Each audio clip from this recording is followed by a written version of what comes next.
جو میں بیان نہیں کر سکتا۔ پھر سپیکر سے آتی آواز نے ہم دونوں کو اپنی طرف متوجہ کیا۔ وہ دونوں آپس میں گفتگو کر رہے تھے۔ اس گفتگو کے دوران اس کی بیوی نے ایسی حرکت کی جس نے ہم دونوں کو حیران کر دیا۔ جیلر صاحب اپنے کمرے سے اٹھے اور جیل میں ان کے کمرے کی طرف بھاگے۔ میں بھی جیلر کے پیچھے پیچھے بھاگا۔ ہم کمرے کے اندر داخل ہوئے تو قیدی بستر پر پڑا تھا۔ اس کی سانسیں بڑی تیزی سے چل رہی تھی۔ عورت نے اپنے جسم کو چادر سے ڈھک لیا۔ جیلر نے آؤ دیکھا نہ تاؤ عورت کو پکڑ کر کھینچتے ہوئے اپنے کمرے میں لے گیا۔ جو کچھ اس عورت نے اپنے شوہر کے ساتھ کیا تھا اس کے بعد جیلر اسے کسی صورت بخشنے والا نہیں تھا۔ میں نے قیدی کو بیٹھنے کا اشارہ کیا، خود بھی اس کے سامنے بیٹھ گیا۔ آج پہلی دفعہ قیدی کی آواز میں ٹھیک سے سن رہا تھا کیونکہ اس سے پہلے وہ بولتا ہی نہیں تھا، بس چپ چاپ گمنام رہتا تھا۔ میں نے اس قیدی سے کہا اپنے بارے میں سچ سچ بتاؤ، اب بھی موقع ہے، بعد میں ہم کچھ نہیں کر پائیں گے۔ تم نے اپنے دوست کو کیوں مارا اور آخر میں اپنی بیوی کو ملاقات کے لیے کیوں مجبور کیا اور ایسی خواہش کا اظہار کیوں کیا اور اب بھی میرے سامنے خاموش رہا اور کسی بات کا جواب نہ دیا؟ میں نے اس سے کہا کہ تم میاں بیوی میں جو بھی گفتگو ہوئی ہے وہ اس کیمرے میں ریکارڈ ہے۔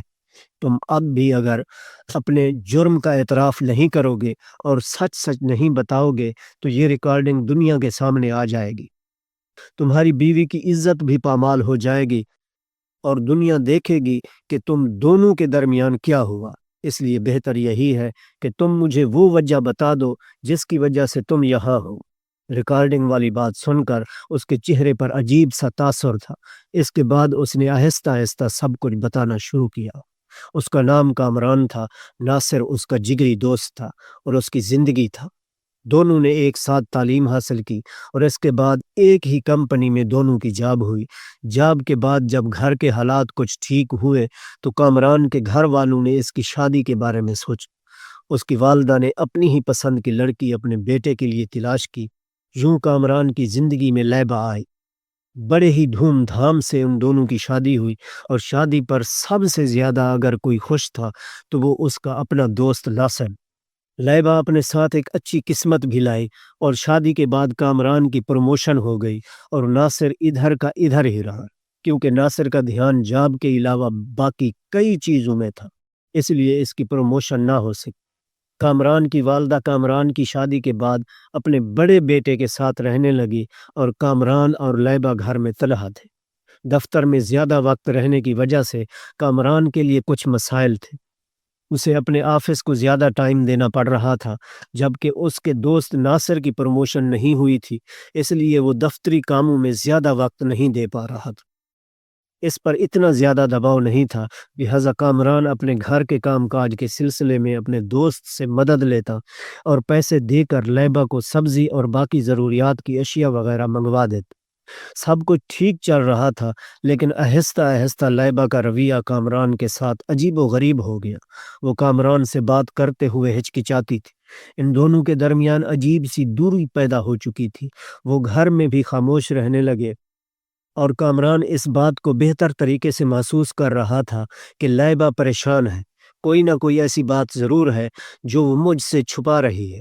اور پھر ایک دن کامران نے لیبا سے اس کی پریشانی کی وجہ پوچھی تو اس نے جو بتایا وہ کامران کے وہم و گمان میں بھی نہیں تھا۔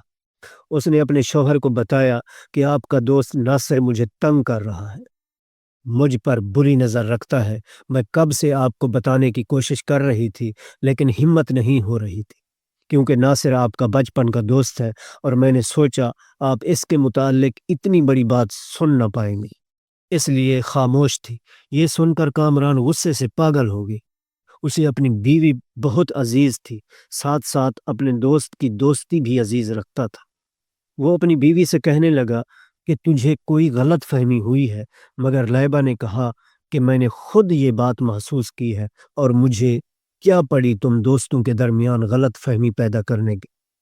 کامران نے ساری حقیقت پتہ لگانے کے لیے ایک پلان بنایا اور اگلے دن معمول کے مطابق اس نے ناصر کو کچھ پیسے دے کر چند سودے بتائے کہ یہ سودے دفتر سے واپسی پر لیبا کے لیے گھر لے جانا۔ میں دفتر کی مصروفیات کی وجہ سے شام کو گھر لیٹ جاؤں گا۔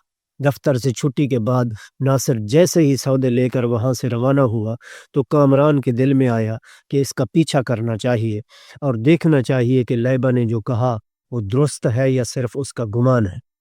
وہ اپنے گھر کے دروازے پر پہنچا تو ڈرائنگ روم میں اس نے ناصر اور لیبا کی باتیں سننا شروع کی۔ لیبا اسے کہہ رہی تھی کہ ناصر بس بہت ہو گیا، اب تم اپنی حد میں رہو، اور ناصر اس سے کہہ رہا تھا کہ اگر تو نے میری بات نہ مانی تو وہ زبردستی ہر حد پار کرے گا۔ ایک لمحے میں ہی کامران کی نظر میں دودھ کا دودھ اور پانی کا پانی ہو گیا۔ اس کے سامنے ساری حقیقت آ چکی تھی۔ اب وہ یہ بات جان چکا تھا کہ لیبا آخر پریشان کیوں تھی، اور جو لیبا نے میرے دوست کے متعلق کہا وہ بالکل سچ تھا۔ جس دوست پر اسے بہت مان تھا، جس پر اسے بھروسہ تھا، جس کو وہ اپنے گھر بھیجتا، اس نے ہی اس کی پیٹھ پیچھے خنجر گھونپ دیا تھا۔ وہ واپس الٹے قدم دفتر آیا اور 2 دن تک اس بات کو بھول نہ پایا۔ اس نے اپنے جگری دوست کی زندگی ختم کرنے کا فیصلہ کیا۔ جب لیبا اپنے میکے گئی ہوئی تھی تو اس نے ناصر کو گھر بلایا تاکہ کچھ گپ شپ ہو جائے اور میرا اکیلا پن دور ہو جائے۔